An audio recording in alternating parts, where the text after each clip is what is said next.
본 방송에서 제공하는 투자 정보는 투자 판단에 대한 조언입니다. 방송에서 제공하는 주식의 가치, 가격 상승 및 하락에 대해서는 방송사에서 보장하지 않습니다.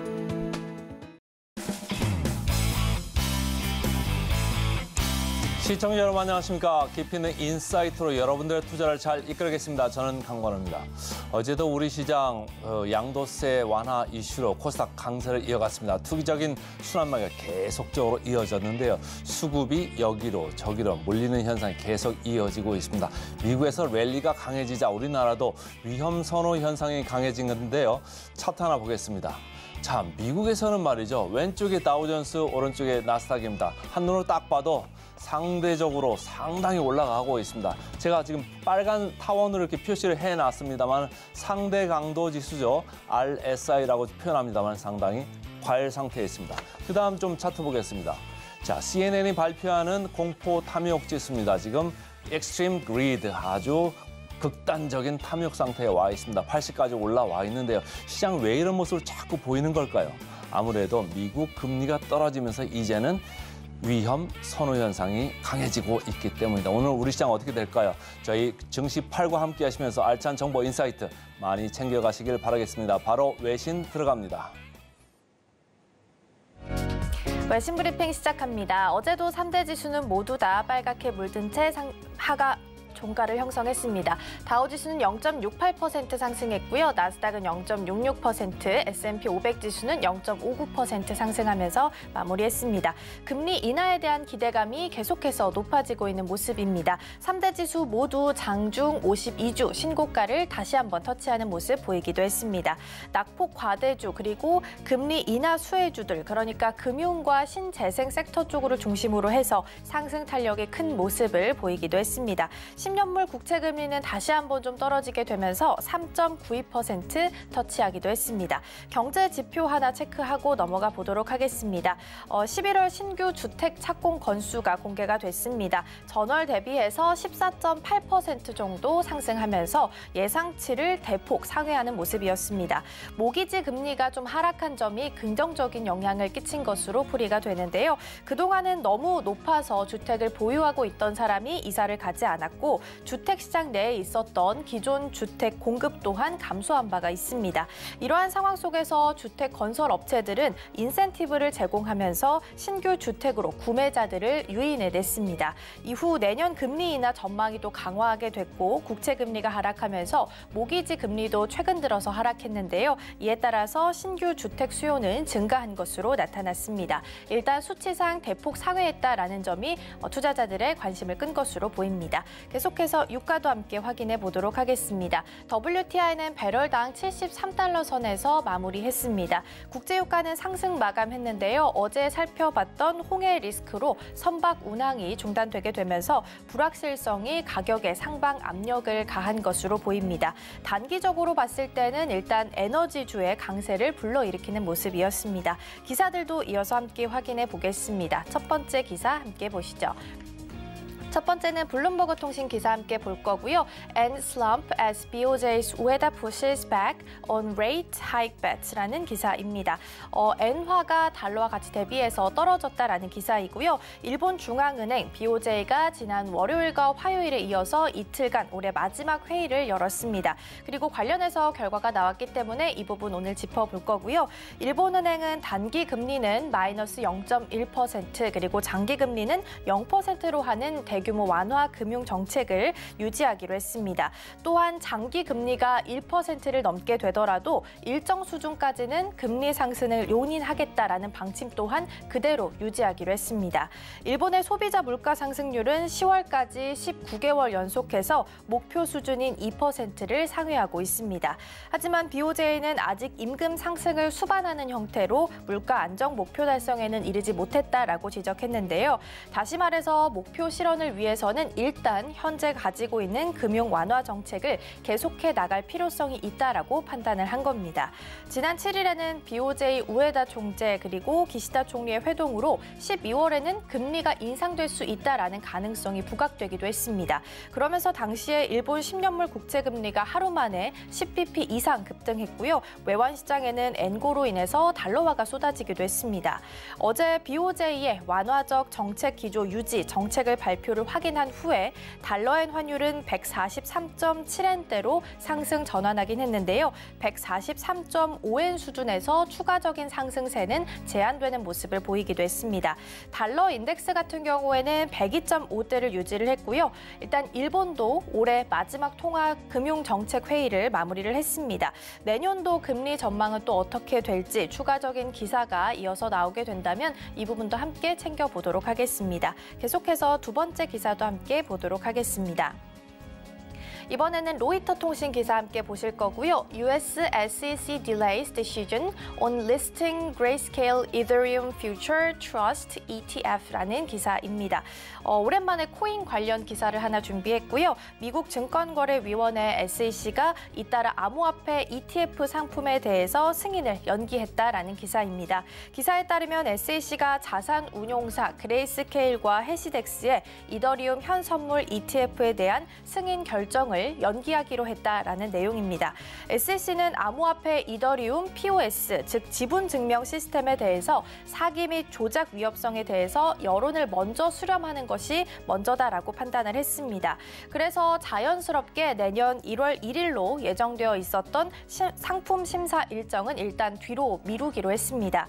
이미 그동안 SEC는 암호화폐 감독 수단이 부족하고 또 시장 조작에 취약하다는 이유에서 비트코인, 이더리움과 같은 암호화폐로 구성된 현선물 ETF를 여러 차례 연기하고 또 기각한 바도 있습니다.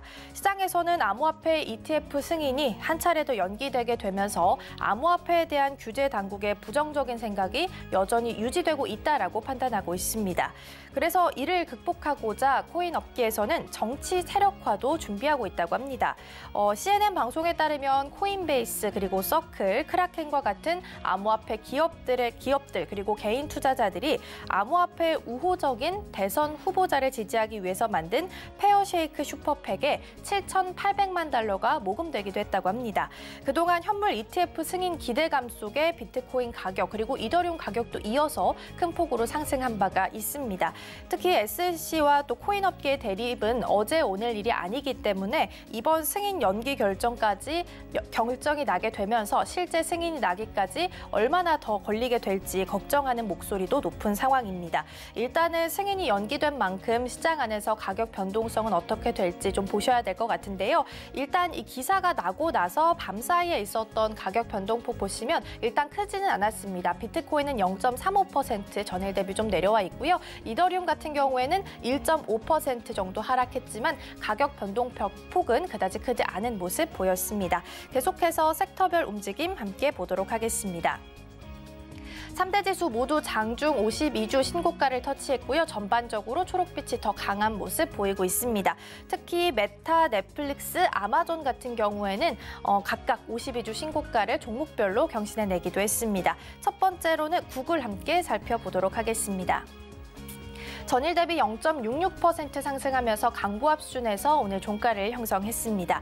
구글이 최근 에픽게임즈가 제기한 앱스토어 반독점 소송에서 3년 만에 패소했다라는 소식 짚어봤었는데요. 이 외에도 제기됐던 구글의 플레이스토어 분쟁에 대한 소식 하나 더 보도록 하겠습니다.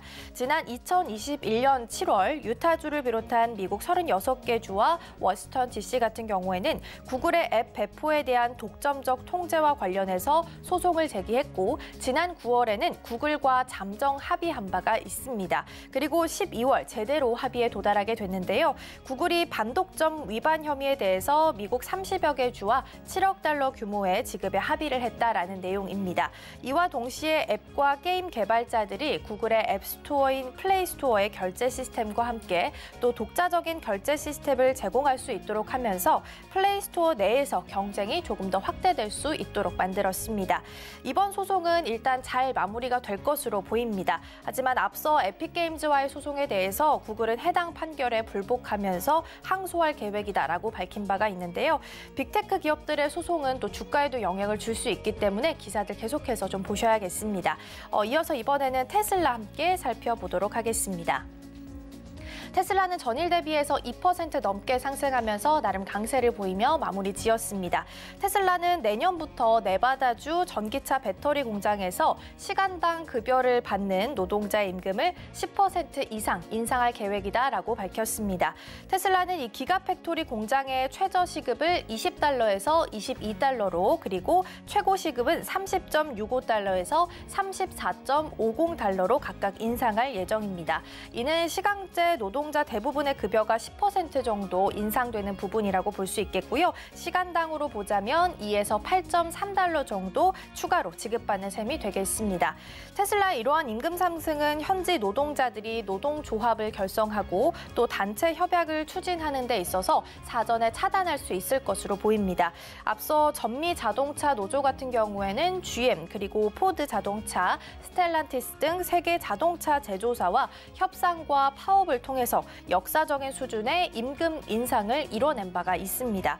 노조가 설립되게 된다면 파업 등으로 인해서 주가에도 또 영향을 줄 수 있기 때문에 테슬라가 좀 예민하게 보고 있는 부분입니다. 일단은 선제적인 조치로 인해서 주가에는 큰 영향을 주지 않을 것으로 보이고요. 오늘 종가 또한 2% 넘게 상승하면서 마무리하는 모습 보였습니다. 지금까지 외신 브리핑이었습니다.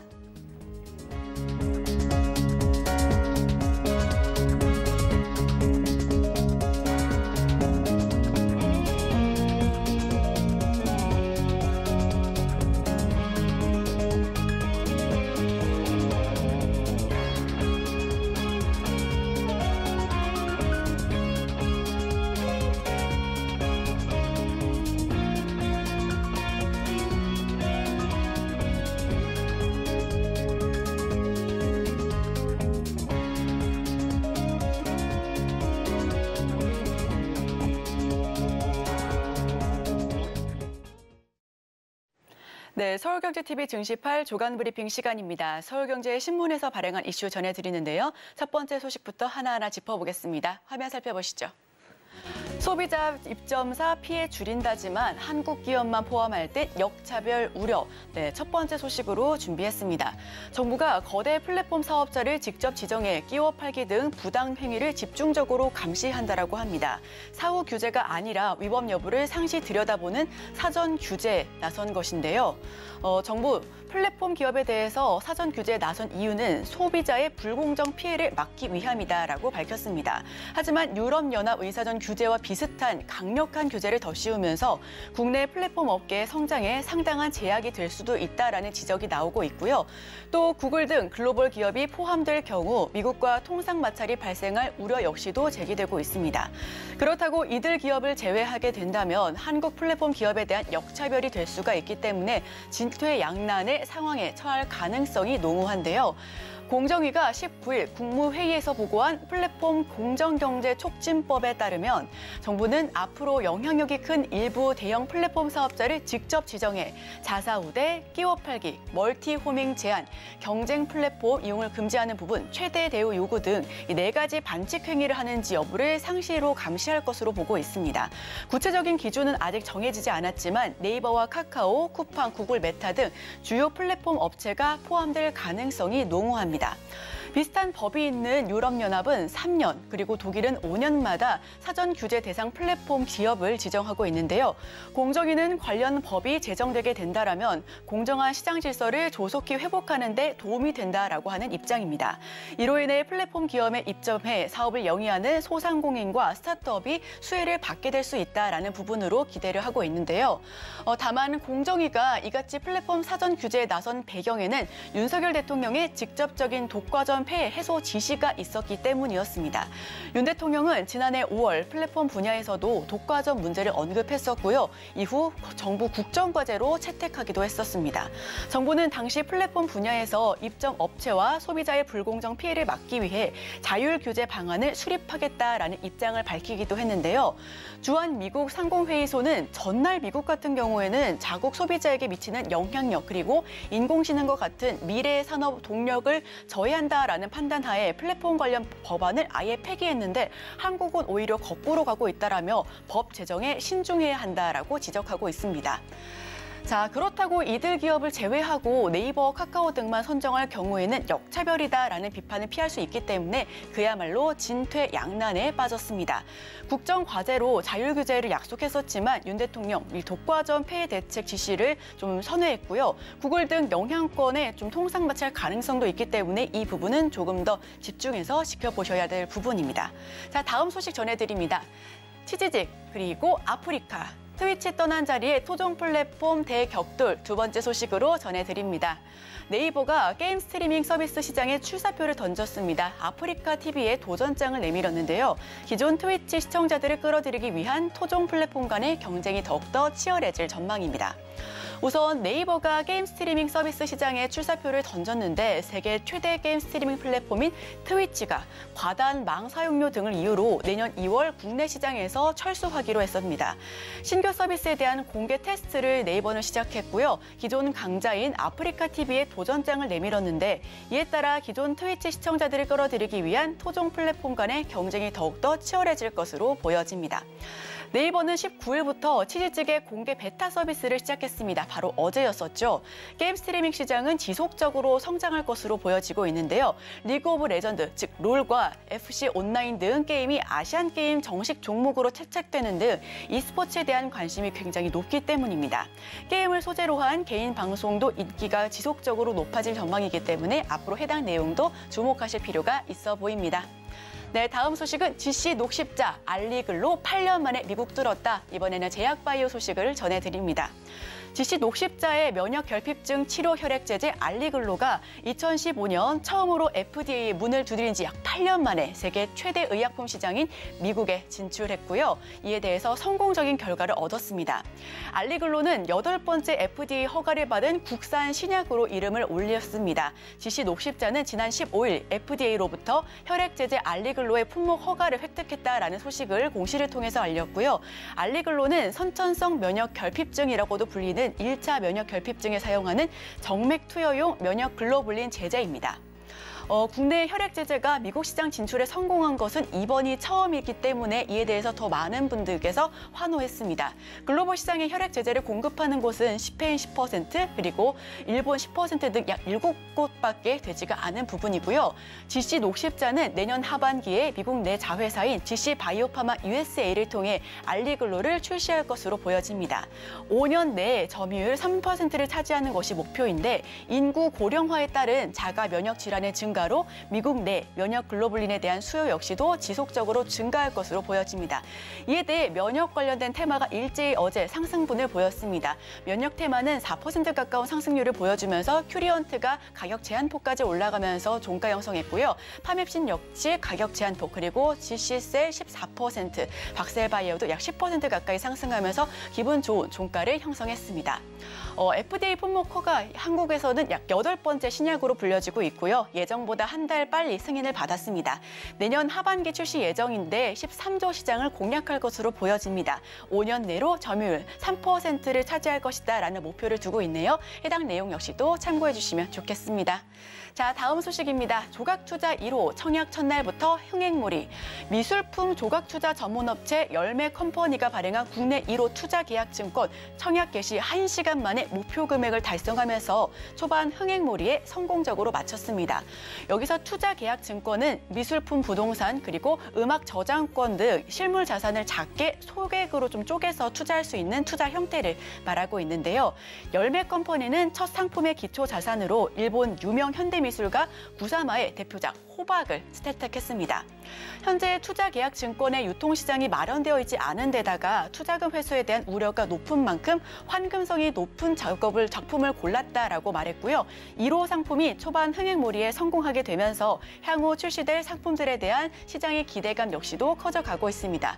네, 이러한 소식이 나타나면서 어제 STO 테마 역시도 일제 상승을 보였습니다.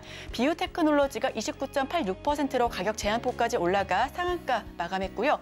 IT센이 9%, 우리기술투자 역시도 5.53% 상승 흐름을 보였습니다. K옥션도 1.47% 강한 모습으로 종가 형성했네요.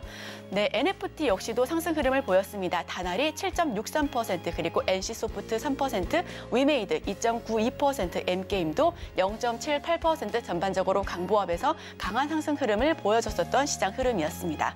자, 다음 소식은 미분양, 원가 부담에 올 아파트 분양 13년 내 최저 소식을 전해드립니다. 올해 전국 아파트 분양 물량이 13년 내 최저를 기록했다라는 말이고요. 지방에서는 미분양 공포가 아직 남아있는 데다가 수도권에서는 분양가 상승 압박에 주요 입지 아파트들이 줄줄이 분양 시기를 미룬 탓으로 풀이되고 있습니다. 수도권은 높은 분양가에 저조한 청약 결과를 우려한 건설사들이 분양을 앞다퉈서 미루고 있고, 지방은 자재값 상승과 높은 금리에 분양 시장이 빠르게 냉각되어 가고 있음을 보여지고 있습니다. 재계 순위 각 11위와 40위를 차지하고 있는 신세계와 태영그룹 계열 건설 업체들이 고금리 여파로 부동산 프로젝트 파이낸싱 부실을 감당하지 못하고 있다라는 소식이고요. 채무 불이행, 즉 디폴트 위기에 놓였다라는 안 좋은 소식입니다. 이들 회사는 부동산 호황기에 공격적인 주택 사업을 하면서 매출 증대를 꾀했지만 이자가 눈덩이처럼 불어나면서 유동성 위기가 예상되고 있는 부분인데, 한국투자증권의 보고서에 따르면 태영건설이 보증한 프로젝트 파이낸싱 대출 잔액은 2023년 3분기 말 기준으로 4조 원이 넘습니다. 민자 SOC 사업을 위한 프로젝트 파이낸싱 대출 보증액을 제외한 순수 부동산 개발 파이낸싱 잔액은 3조 원밖에 되지가 않고요. 이 중 상환 재원을 확보하지 못한 채 미착공 상태로 남아있는 비중이 굉장히 크다라고 전해졌습니다. 이어서 벌어들인 영업이익은 이자 비용으로 모두 충당하고 있기 때문에 벌어서 갚기도 어렵다라고 밝혔는데요. 이에 어제 건설주가 일제히 하락세를 보였습니다. 범양건설이 3.76% 하락했고요. 남화토건은 3.62%, 코오롱글로벌도 2.31% 약한 모습으로 종가 형성했습니다. 해당 내용 역시도 함께 지켜보시면 좋겠습니다.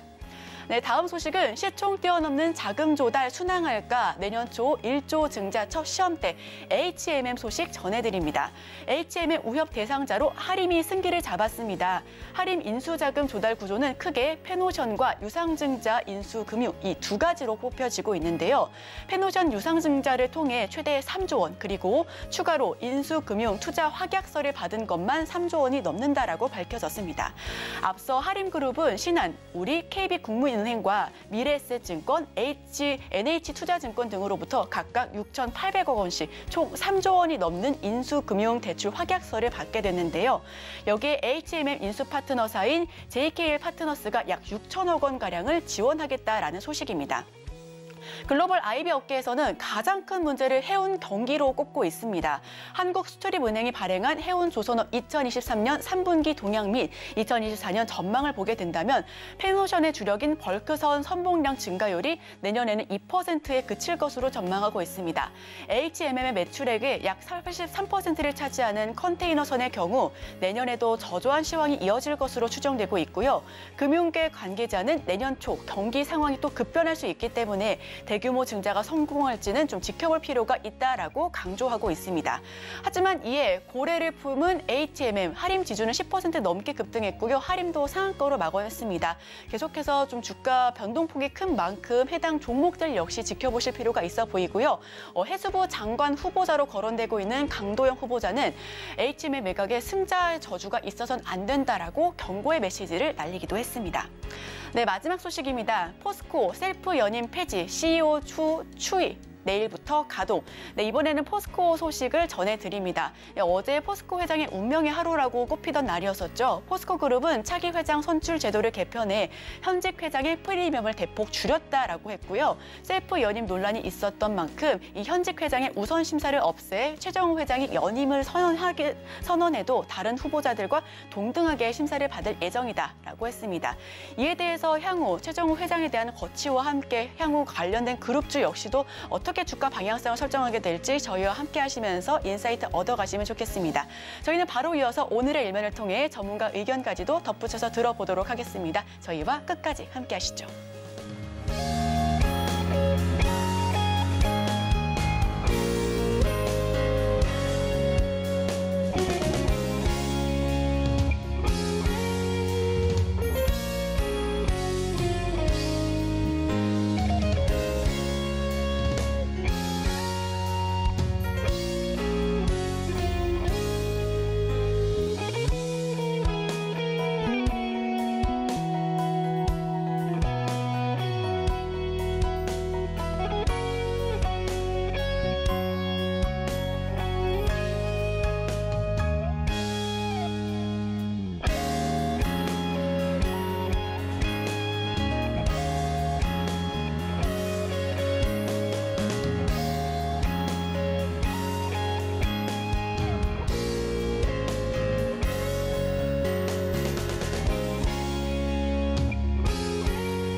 개인 투자자가 아닌 전문가는 장 시작 전 뉴스를 볼 때 어떤 부분에 초점을 맞출까요? 오늘의 일면 헤드라인입니다. 반세기 걸친 난제, 양자 세계에서 제4의 상, 네마틱 세계 첫 관측. 헤드라인 풀어주실 분이죠. 진이인베스트먼트 정선호 대표 함께합니다. 어서 오세요. 맞습니다. 네, 어제 초전도체 테마가 강세를 보였습니다. 서남은 상한가에 이뤘고요. 그리고 신성 델타테크 5%, 그리고 모비스 파워로직스도 3% 종가 형성했습니다. 네마틱 도대체 뭘까요? 헤드라인 풀어주시죠. 맞습니다. 일단은 최근에 이 네마틱이라는 것이 다시 이슈가 되면서 많은 시청자분들, 이 네마틱 관련주를 내가 사야 되나, 초전도체를 사야 되나 뭐 생각하시는 분들이 있을 거예요. 근데 이 네마틱이라는 게 여러분들이 정확히 알고 가셔야 되는 게 갑자기 없던 것이 생긴 게 아닙니다. 이 네마틱이라는 거는 이제 뉴스에도 나와 있지만 이론상으로 봤을 때는 반세기 전에 이미 존재했던 이론이고요. 여기에 대한 물질이 사실상 이번에 처음 발견됐다라고 하면서 굉장히 많은 이슈가 되고 있는 건데 사실 저는 이 네마틱이라는 게 이 네마틱 자체적으로 이슈가 되고 있는 것보다는 지금 이슈가 되는 이유는 다른 쪽에 있다라고 생각을 해요. 사실 뉴스를 보면 아시겠지만 일단은 우리가 네마틱 관련되어 있는 대표적인 종목으로서 이제 LMS라는 종목이 있습니다. 근데 이 LMS 같은 경우도 뭐라고 이야기하느냐? 자, 네마틱이라는 이 물질 이런 것들이 이제 발견됨에 있어가지고 뭐 관측됨에 있어서 뭐 때문이나 고온 초전도체 후보 물질 발견이라는 거죠. 그러니까 우리가 지금 이 네마틱이라는 부분보다도 초점을 맞춰야 되는 게 이 초전도체라는 표현이란 거예요. 우리가 과거에 이제 상온 초전도체라고 하면서 아까 이제 앵커님께서 얘기했던 뭐 서남이라든지 신성 델타테크라든지 이 다양한 종목들이 뭐 적게는 뭐 3배, 4배부터 해서 10배 이상도 올라갔거든요. 그러니까 이 초전도체라는 게 과거에 굉장히 크게 갔기 때문에 지금 다시 이슈가 된다는 건데 저는 사실 여러분들에게 얘기하고 싶은 게 딱 하나예요. 과연 이게 우연의 타이밍인가? 이 네마틱이라는 게 정말 갑작스럽게 이게 첫 관측이 되었던 게 정말 갑작스럽게 정말 이렇게 보다 보니까 나온 것인가? 이 타이밍이 굉장히 사실은 의심스럽다는 겁니다. 왜? 사실 여러분들 보면 아시겠지만 자, 다음 뉴스 한번 볼게요. 지금 이 초전도체가 지금 어떤 상황이냐고 하면요.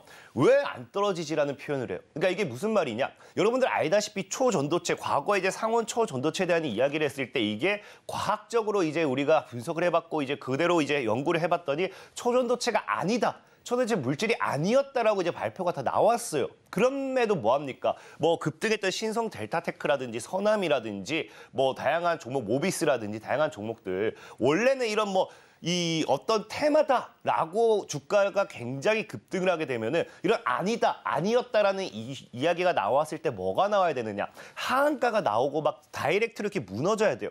여러분들 최근에 뭐 없던 이 주가가 작업을 했다, 주가 작업한 사람 잡혔다 뭐 했을 때 어떻게 했습니까? 다이렉트 연한가 가는 걸 보셨을 거예요. 그러니까 그런 모습으로 하락이 나와줘야 되는데 초전도체 관련되는 테마들이 뭐 하고 있었다? 무너지지 않고 계속해서 버티고 있다라는 거예요. 버티고 있었더니 지금 타이밍에 뭐 했습니까? 갑자기 네마틱이라는 게 관측이 되면서 뭐한다? 이 다음 뉴스를 보면은 네마틱이라는 관측이 되면서 사실상 네마틱이 움직이는 게 아니라 뭐가 움직이기 시작했다는 거예요. 초전도체주들이 다시 움직이기 시작했다는 거예요. 그러면은 지금 상황에서 제가 봤을 때는 뭘 기다리고 있었느냐? 이 네마틱을 이용해서 초전도체 관련되어 있는 테마들, 이 관련 수혜주들 이런 것들을 마무리하는 이제 우리가 흔히 얘기하는 뭐라고요? 물량을 떠넘기는 뭐 설거지 파동 이런 얘기도 하잖아요. 그러니까 이 초전도체 관련되어 있는 섹터들의 수급을 네마틱을 이용해서 개인들에게 물량을 넘기는 그런 파동이 나와줄 확률이 굉장히 크다라는 거예요. 그렇기 때문에 사실상에 이 네마틱이라는 게 지금 시장에 왜 나오기 시작했는지를 여러분들이 한번 의심을 해볼 필요가 있다라고 좀 말씀을 드리고 싶고 그렇다라는 건 지금 네마틱이 사실상의 초전도체로 굉장히 엮고 있거든요. 그래서 네마틱이 나왔는데 고온 초전도체, 상온 초전도체 사실 초전도체라는 개념 자체가 똑같다 보니까 초전도체 관련 테마주의 수급을 넣고 있는데 정확하게 말씀드리면 이제 초전도체는 좀 조심을 하셔야 되고요. 그나마 여러분들이 이 네마틱에 관심을 보인다라고 하면은 아까 얘기했던 LMS라든지 이런 이 네마틱 관련돼 있는 종목을 다시 끌어올려놔야 돼요. 그런 것들이 함께 올라가 줘야지만 초전도체 역시도 개인들의 수급이 붙으면서 물량을 뭐 할 수 있다. 개인들에게 넘길 수 있습니다. 그래서 내가 만약에 네마틱 관련주를 사고 싶다라고 하시는 분들은 정확하게 네마틱이 무엇인지를 이해하셔야 되고 그렇기 때문에 네마틱 관련 반사이익의 수혜주가 무엇인지를 확인하셔야지 네마틱 움직이니까 이게 초전도체구나. 초전도체 또 가겠지라고 하면서 초전도체 관련되어 있는 수혜주들 여러분들이 매수하는 거는 좀 보수적인 접근이 필요하다라고 좀 말씀을 드리겠습니다. 네, 아주 기가 막힌 타이밍에 네마틱이 관측이 됐기 때문에 초전도체 관련주 조정 가운데 네마틱이 발견이 됐죠. 과거 움직임을 고려했을 때 네마틱 관련된 이슈 역시도 좀 변동폭이 클 것으로 예상이 됩니다. 다만 여기서 초전도체와 관련된 테마는 좀 주의하실 필요가 있어 보이는데요. 그렇다면 초전도체가 아니라 네마틱과 관련해서 좀 수혜를 입을 수 있는 섹터와 종목 역시도 궁금합니다. 투자 포인트 어떻게 잡아봐야 할까요? 일단 네마틱이 무엇인지를 이해를 해야 돼요. 자세하게 모르겠어요. 그러니까 사실 네마틱이 무엇인지 굉장히 이제 어려워하고 관련 수혜주가 무엇인지 어려워하는 분들이 많아요. 사실 네마틱이 아까 얘기했지만 반세기 전부터 있었던 이론이지만 이 네마틱이라는 건 처음 듣는 분들 분명히 있을 겁니다. 우리가 뭐 과학적으로, 화학적으로 이런 쪽 전문 분야가 아니라고 하면은 네마틱에 대해서 어떻게 알고 있겠어요? 사실 초전도체도 이해하지 못했던 분들이 굉장히 많을 거예요. 그렇다라는 거는 우리가 일단은 네마틱 관련되어 있는 반사이익을 찾기 위해서는 과연 네마틱을 통한 수혜주들이 어떤 부분에서 수혜를 받았는지를 찾아볼 필요가 있습니다. 자, 그래서 일단은 이 뉴스를 먼저 보고 말씀을 드릴게요. 자, 이 첫 번째 보면은 이 LMS라는 기업이에요. LMS라는 기업이 네마틱을 통해서 왜 수혜를 받았는지 봤더니 뭐라고 합니까? LCD 관련되어 있는 블랙라이트 유닛의 핵심, BLU의 핵심 부품이라고 하죠. 그러니까 이 LCD만 봐도 여러분들 이제 아셔야 돼요. LCD, LED, OLED 바로 그냥 디스플레이 액정 관련되어 있는 부분입니다. 그럼 다음 또 수혜주를 볼게요. 자, 최근에 또 급등했던 이제 이 특징주죠. 이 네마틱 관련되어 있어서 관련 수혜주를 엮였던 네 종목, 대표적인 네 종목입니다. 자, 보면은 이 기업 같은 경우는요. 이 ENMI라는 기업이에요. 근데 또 뭐라고 나오고 있어요? 연구팀 성과에 유기 발광 다이오드 OLED 소재 기업 ENMI가 주목받고 있다. 그래서 네마틱 상태를 만들기 위해서는 OLED 발광 재료용 중수소와 이리듐 뭐 쭉쭉쭉 나오는데 여기서 핵심 뭡니까? OLED가 나와버린다는 거죠. 딱 봐도 뭐예요? 디스플레이입니다. 디스플레이 액정 쪽으로 보셔야 되고요. 자, 그 다음 이제 또 특징주를 볼게요. 자, 그 다음 이제 아이 컴포넌트 역시도 뭐라고 표현하느냐? 카이럴 네마틱 액정을 이용한 반사형 편광 필름이라고 표현을 해요. 그냥 여기서 나오죠. 디스플레이 액정 관련돼 있는 모멘텀이다라고 좀 생각해 보시면 좋고요. 자, 마지막으로 네 번째 종목입니다. 자, 디스플레이 텍. 이건 사실 뒤에 안 봐도 괜찮아요. 기업 이름 자체가 뭐예요? 디스플레이 텍. 나는 디스플레이 하는 기업이야 라고 딱 찍어서 이야기를 하고 있죠. 그러니까 네마틱이 무엇인지를 먼저 이해해보기 위해서 이 최근 관련되어 있는 수혜주 네 가지 기업을 봤더니 뭐였다? 네마틱 관련 수혜주들의 기업들의 공통은 바로 디스플레이 액정이었다는 거예요. 그래서 실질적으로 뉴스를 보면 뭐라고 네마틱을 정의해 놓느냐? 자, 다음 뉴스 볼게요. 뭐라고요? 액체도 고체도 아닌 네마틱, 양자 세계에서 최초 강측이라고 하는데 표현하는 게 이렇게 표현합니다. 물질은 원래 우리가 아는 거는 대부분 고체, 액체, 기체 이 세 가지가 있어야 돼요. 네마틱이란 건 뭐다? 액정을 포함한 제4의 상태, 제4의 상 네마틱은 액체와 고체 성질을 동시에 갖는다. 그렇기 때문에 뭐예요? 액정이라는 표현을 하게 되는 거고 어떻게 보면 디스플레이 관련되어 있는 이런 쪽으로 좀 생각을 해보셔야겠죠. 자, 그러다 보니까 지금 우리가 네마틱 관련되어 있는 모멘텀, 반사이익의 수혜주를 우리가 찾는다라고 하면은 어디 쪽으로 봐야 된다? 기본적으로 디스플레이 액정 관련되어 있는 모멘텀, 이 수혜주들의 기업이 다 디스플레이 쪽, 이런 이 LCD가 됐던 뭐 OLED가 됐던 LED가 됐던 이런 관련되어 있는 반사이익을 가지고 가는 기업 중에서 이 수혜주들이 나오기 시작하고 있다라는 걸 여러분들이 이해해 보실 필요가 있고요. 특히나 이제 우리가 마지막 뉴스를 보면은 이 참 재밌는 게 아까 이 네마틱이라는 게 이게 사실 이 날짜가 잘렸는데 이게 2011년도인가 나온 뉴스입니다. 그러니까 네마틱은 과거부터 이미 계속 있었던 표현이라는 거고 갑작스럽게 나온 이슈가 아니라는 거겠죠. 그러니까 초전도체 네마틱 사실은 조심해야 되는 테마지만 그럼에도 관심을 갖는 분들이 굉장히 많기 때문에 그나마 안정적으로 볼 수 있는 종목을 좀 소개시켜드리겠다라고 이제 가지고 나온 것이고 그 네마틱을 볼 때는 우리 뭐가 봐야 된다? 자, 네마틱 상태는 우리가 흔히 사용하는 뭘 봐야 돼요? LCD 등의 액정 필름을 300배 확대해 찍으면 눈으로 볼 수 있는 독특한 형상 LCD가 나와버리죠. 그래서 사실 아까 특징주 제가 4개 보여드렸을 겁니다. 4개 보여드렸을 건데 LMS 이제 뭐 아이 컴포넌트, 디스플레이 텍, 뭐 EMNI 뭐 이렇게 4개를 보여드렸는데 이 4가지 종목을 여러분들 보시면 아시겠지만 LMS가 제일 크게 가고 있어요. 그 뜻은 이 특징주 4가지 특징주 중에서 네마틱 관련돼 있는 대장주는 지금 뭐가 형성되고 있다? LMS가 형성되고 있다는 건데 그럼 왜 LMS가 지금 대장주일까를 봤을 때 아까 여기서 나왔던 내용이죠. LMS는 아까 뭐라고 표현했습니까? LCD 블랙라이트 유닛이라고 해가지고 BLU죠. 그 LCD 관련되어 있는 BLU 기술에 있어서 핵심 부품을 만든다는 거예요. 그럼 지금 우리가 네마틱이라는 이 관련 테마를 본다라고 하면은 방금 앞에 얘기했던 이 특징주 4가지를 매매하셔도 괜찮아요. 사실 뭐 크게 상승하지는 않았으니까. 하지만 늘 오르지 않은 종목을 우리가 매수한다라 가정했을 때 앞으로 새로운 종목을 찾아본다라고 하면요. 이 LCD 관련되어 있는 BLU 관련되어 있는 모멘텀의 수혜주 중에서 여러분들이 한번 찾아보시면은 많은 도움이 될 거다라고 좀 말씀을 드릴게요. 네, 앞으로 네마틱은 초전도체보다는 LCD 혹은 OLED, 이 디스플레이 쪽을 조금 더 집중해서 살펴보시면 좋을 것 같습니다. 자, 그렇다면 대표님께서 생각하시는 이 네마틱 관련된 테마주에서 대장격 혹은 아직 오르지 않은 종목 최선호주가 있다면 어떤 종목일까요? 저는 한솔 테크닉스라는 종목을 좀 소개를 시켜드리고 싶어요. 이 한솔 테크닉스 같은 경우는 여러분들이 찾아보시면 아시겠지만 그 사실 네마틱으로는 엮이지는 않았어요. 근데 아까 제가 얘기했던 게 LCD BLU라고 표현을 했잖아요. 이 LCD BLU라는 건 이제 코이즈라든지 다양한 기업들이 있는데 실제 뉴스를 찾아보셔도 아시겠지만 시장에서 뭐라고 이야기를 했느냐. 이 LCD BLU라는 테마가 형성이 되었을 때 거기에 관련되어 있는 새로운 대장주가 한솔 테크닉스다. 한솔 테크닉스라는 종목이 LCD BLU 테마에서 대장주로서 움직이고 있다라는 이런 이야기와 함께 주가가 상승했던 이력이 있습니다. 그렇기 때문에 만약에 LCD BLU다 뭐 이런 테마가 나와준다라고 하면은 역시나 대장주로서 다시 한번 움직임을 보여주는 게 굉장히 크지 않을까라고 좀 말씀을 드리고 싶고요. 자, 그리고 제일 중요한 거는 이 기업이 최근에 이제 반도체 쪽으로서 공격적인 투자를 많이 하고 있습니다. 그래서 원래 기업 이름 자체도 한솔 LCD에서 한솔 테크닉스로 바꿔버린 거예요. 왜? 반도체에 조금 더 공격적인 투자를 하기 위해서. 근데 제가 늘 얘기했지만 내년부터 뭐가 돌아온다 했어요. 반도체 관련되어 있는 붐, 반도체 관련되어 있는 모멘텀과 함께 다시 한번 내년에 반도체주들 좀 주목해봐야 된다 했잖아요. 그렇기 때문에 이 한솔 테크닉스라는 종목이 반도체 관련되어 있는 모멘텀으로서도 움직일 수 있는데 이 기업이 그걸 또 무시하지 못하는 게 영업이익이 원래 이 마이너스 50억이었나요? 마이너스 43억 정도 이제 적자가 나왔습니다. 근데 마이너스 43억 적자에서 이 얼마가 적자가 되느냐? 550억으로서 영업이익이 흑자 전환하면서 사실상의 몇 배가 증가냐? 1350%가 증가한 겁니다. 그렇기 때문에 반도체라는 사업을 하게 되면서 실적까지 굉장히 증가했기 때문에 이 반도체 관련되어 있는 부분에서도 우리가 무시할 수 없다라고 좀 말씀드리고 싶고, 마지막으로 사실 이 종목은 이 차트가 굉장히 매력적이죠. 우리가 차트를 좀 보고 가도록 할게요. 자, 보시면 아시겠지만 이 하방 추세대를 작년에 돌파해서 2022년도. 근데 2022년도가 여러분들 실적 보시면 아시겠지만 1350% 증가했을 때입니다.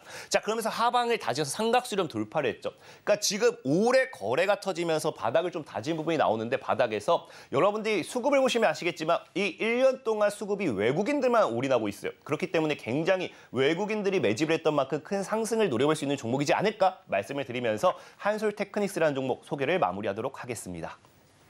네, 전문가는 오늘의 일면을 통해서 LCD, BLU 관련주를 살펴봤습니다. 그리고 이 반도체 업황 회복에 대한 기대감 역시도 함께 있는 종목이니까요. 한솔테크닉스 우리 시청자 여러분들께서도 함께 지켜봐 주시면 좋을 것 같습니다. 자, 지금까지 진인베스트먼트 정선호 대표와 함께했습니다. 오늘 말씀 고맙습니다.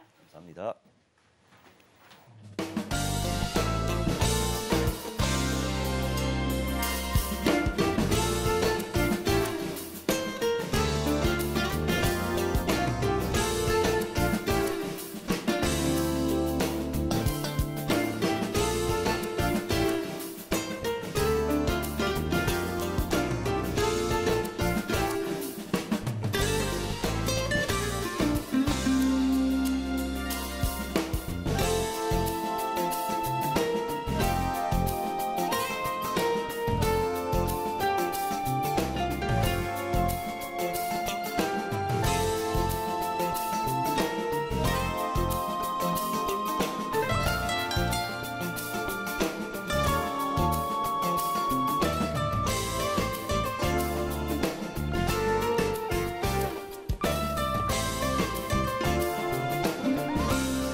수요일 아침 8시 반입니다. 매일 아침 8시 반 저희 서울경제TV에서 센티멘탈 대 펀더멘탈 매일같이 두 종목 해드린 거 아시죠? 오늘도 출발을 하겠습니다. 오늘 센티멘탈은 바디텍 매드 시총 4,500억짜리입니다.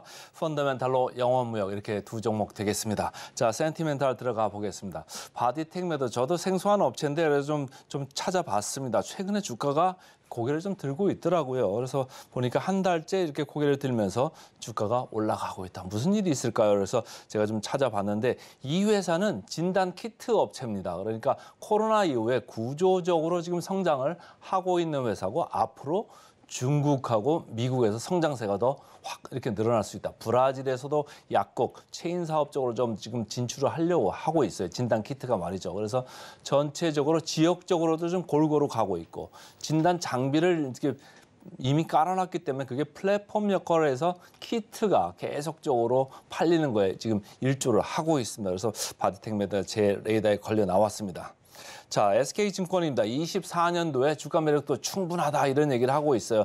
다른 업체들에 비해서 키트 이쪽을 팔고는 있습니다만은 밸류에이션이 상당히 괜찮아 보입니다. 그래서 지금 3분기도 좋고 2분기, 3분기 계속 이렇게 좋아지는 거예요. 그러니까 구조적으로 지금 성장을 하고 있다. 그리고 지역적으로 크게 의존하지 않고 이따가 보여드리겠습니다만은 여기저기 골고루 가고 있고 제품도 아주 골고루 지금 그 배분이 돼 있습니다. 그래서 전체적으로 구조적으로 이렇게 성장을 하는 차에 미국이나 중국 쪽에서 더 시장이 넓어진다고 하면은 밸류에이션 리레이팅까지도 이제 도모할 수도 있겠다 이런 생각을 좀 하는 거죠. 자, 내년에도 영업이익은 50% 전년 동기 대비 50% 이렇게 늘어난답니다. 금년에 23년도에 여기 영업이익률 늘어나는 게 20%대로 늘어난다고 예상을 해놨더라고요. 근데 24년 되면 더 늘어납니다. 금년도 늘어나는 것보다 더 늘어나는 거예요. 이게 뭐냐? 구조적으로 지금 늘어날 수밖에 없다 이런 얘기를 하는 거고요. 영업이익률도 금년에 23년에는 22% 정도를 예상을 하고 있더라고요. 근데 내년에 봤더니 28%예요. 그러니까 6%포인트가 갑자기 더 올라가는 겁니다. 여기서 어디서 올라갈까 제가 봤더니 반려동물 진단 이쪽 키트 관련해 가서 미국 시장을 지금 들어가고 있어요. 미국 시장이 영업이익률이 30%짜리도 있고 뭐 50%짜리도 있습니다만은 어쨌든 좀 규모가 좀 있고요. 두 번째 중국 독점 공급 계약을 하면서 이따가 얘기를 하겠습니다만 여기에 들어갑니다. 여기 지금 현재는 저장성이라고 해가지고 항저우 아시죠? 거기 있는 데가 저장성인데 그쪽의 업체 조인스타하고 이게 지금 공급 계약을 해놨습니다. 그래가지고 거기 들어가는 게 영업이익 마진이 50%대예요. 근데 좀 있으면 이제 광동성도 가고요. 신장 지역도 지금 이제 타입을 내고를 하고 있습니다. 그러니까 전체적으로 시장은 커지고 있다 이런 얘기고 아까 말씀드렸습니다. 브라질의 약국 체인에도 지금 진단키트 들어가기 시작할 것 같습니다. 자, 보면은 적응증별로 보면은 여기 23년도입니다. 아주 골고루 이렇게 돼 있죠. 그러니까 이 회사는 어느 한 곳에 이렇게 치우쳐서 의존도가 높은 이런 사업 구조가 아니다. 이렇게 말씀을 드리고 싶고 진단 장비 지금 20년, 21년에 아주 많이 들어갔습니다. 그리고 23년 3분기에까지도 많이 들어갔습니다. 그러니까 진단 장비를 깔아놓으니까 이게 키트를 파는 플랫폼 역할을 지금 하고 있다. 그래서 구조적으로 지금 회사가 좋아지고 있다. 이렇게 보시는 겁니다. 그래서 진단업체 중에서 가장 빨리 성장하는 업체다. 대신증권은 이렇게 보고 있고요. 25년에 중국하고 미국 효과를 지금 기대를 하고 있습니다. 자, 영업으로 봐도 매출로 봐도 지금 좋습니다. 매출도 24년, 25년 계속 이렇게 올라가는 느낌이고 이익률도 많이 올라가죠. 그리고 지역별로 봤을 때도 말이죠. 지역별에서 아주 골고루 돼 있으나 지금 유럽이 제일 많죠. 23%, 그다음에 아시아 20%, 중동, 북아프리카 한 19% 순인데 거기 빼고라도 지금 천천히 지금 다른 지역으로 안분해가지고 지금 일어나고 있다. 특히 지금 중국은 6%밖에 안 됩니다. 그죠? 근데 앞으로 아까 저장성 들어가고 광동성 들어가고 신장 들어가고 그러면 이 6%가 더 올라갈 수 있어요. 그러면 다른 쪽하고 지역적으로 밸런스가 좀 더 좋아질 수 있다. 이렇게 보시면 되겠습니다. 자, 대신증권입니다. 25년은 가속 성장의 원년이다. 이렇게 얘기를 하고 있어요. 중국이나 미국 쪽에서 전체적으로 시장 늘어나는 효과를 기대를 하고 있습니다. 자, 주가를 보니까 말이죠. 옆으로 이렇게 슬그머니 가다가 올라갔어요. 어제 지금 거래량이 상당히 많이 늘었죠. 외국인 기관 번갈아 매수하고 있다가 어제 드디어 손을 이렇게 들었습니다. 번쩍 들어가지고 이제 제레이더에 걸려 나온 셈이 됐습니다.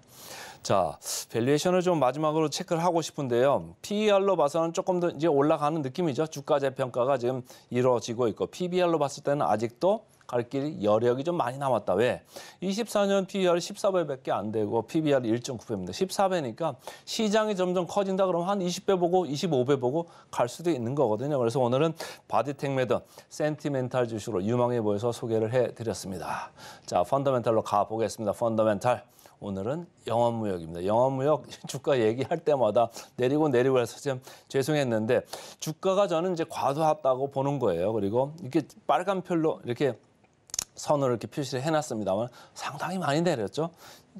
다른 의류주에 비해서도 더 많이 내렸습니다. 근데 이 왜 이렇게 많이 내리냐면 이때 너무 많이 올랐잖아요. 그러니까 2분기에 실적이 너무 좋았던 게 오히려 독으로 해로 작용을 했다. 그래서 2분기 그때까지 이제 그림으로 이렇게 내려와 있는데 여기서부터는 다시 딛고 올라갈 가능성이 크다 이렇게 보는 거죠. 자, 그 이유는 24년도부터 다시 성장을 예상을 하고 있습니다. 3분기, 4분기 매출이 20%, 10%씩 이렇게 줄어왔는데 24년 1분기부터는 다시 올라갈 거로 보는 겁니다. 그래서 현재는 과도한 저평가 상태다 이렇게 얘기를 하고 있죠. BNK 투자증권입니다. 도약을 위한 준비를 하고 있다. 근데 이제 두 번째 줄이 제가 볼 때는 제일 중요할 것 같아요. 24년 방글라데시가 여기 공장이 있어가지고 방글라데시에서 이제 총선이 있거든요. 그러니까 여기 최저임금제라는 게 여기도 있습니다. 그래서 최저임금이 얼마나 오를 거냐, 그러니까 수익성을 얼마나 방어를 할 수 있을 거냐, 이게 영업무역이 앞으로 수익성에서 상당히 중요할 수 있는데 어쨌든 미국의 OEM 가져가는 업체들이 지금 재고를 많이 관리를 했어요. 근데 다시 너무 재고를 떨어뜨렸기 때문에 어떻게 합니까? 리스타킹, 그러니까 다시 재고를 축적하는 사이클로 들어가야 돼요. 그게 1분기부터 이제 들어갈 거라고 이제 보는 거죠. 그러니까 의류업체들이 그때도 말씀드렸습니다만은 너무 재고를 지금 많이 내려놨다. 미국이나 뭐 유럽이나 이쪽에서 다시 소비가 괜찮을 수 있다고 보면은 리스타킹이 들어가는 사이클에 영업무역도 수혜를 받을 수 있다. 이렇게 보는 겁니다. 자, 주가 보겠습니다. 많이 내려와 있죠. 근데 외국인 기관 최근에 번갈아가면서 지금 매수를 하고 있더라고요. 그래서 저점에서 매수를 지금 하고 있는데 지금 공매 잔고율을 보니까 0.5%예요. 최근에 쭉 이렇게 밀려 내려오고 있죠. 그러니까 공매가 많이 환매수되고 있다. 그러니까 올라갈 여지가 좀 있는 거죠. 저희가 평균 0.4%라고 했으니까 아직도 공매 잔고율은 좀 높습니다. 그러니까 공매 잔고가 더 내려온다. 거꾸로 보면 숏 커버가 일어날 수 있다. 이렇게 보면 되겠습니다. 자, 역사적 밸류 밴드로 봐서도 하단에 있지요. 그러니까 크게 부담이 없는 가격대 맞고요. 자, 포워드 PR로 봐도 가격 뭐 아주 좋습니다. 4.0배. 얼마 안 되잖아요. 그러니까 시장이 지금 10배 정도 되는데 4배면은 뭐 거의 60% 디스카운트 돼 있다. 이렇게 보시면 되고요. 마지막으로 목표 주가 보겠습니다. 영업무역 59% 남아있다고 나옵니다. 그래서 오늘은 센티멘탈로 바디텍 매더, 펀더멘탈로 영업무역 두 종목 말씀드렸습니다. 오늘의 핵심 요약 세 줄입니다. 뉴욕 증시 거침없는 사타 랠리가 이어지고 있습니다. 3대 지수 일제히 상승 마감했고요. 오늘의 일면 반세기 걸친 난제, 네마틱, 세계척, 관측, LCD, BLU, 테마 대장주, 한솔테크닉스 살펴봤습니다. 마지막으로 센티멘탈 대 펀더멘탈, 체외 진단 전문 기업의 고성장, 바디텍 매드 살펴봤고요. 펀더멘탈은 밸류 회복 기대감에 영업 무역까지 꼽아봤습니다. 저희는 바로 이어서 증시 9로 돌아오겠습니다. 개장 방송도 서울경제TV와 함께 하시죠.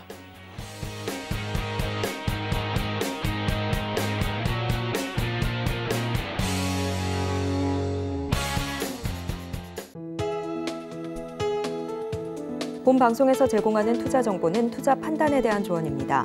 방송에서 제공하는 주식의 가치, 가격 상승 및 하락에 대해서는 방송사에서 보장하지 않습니다.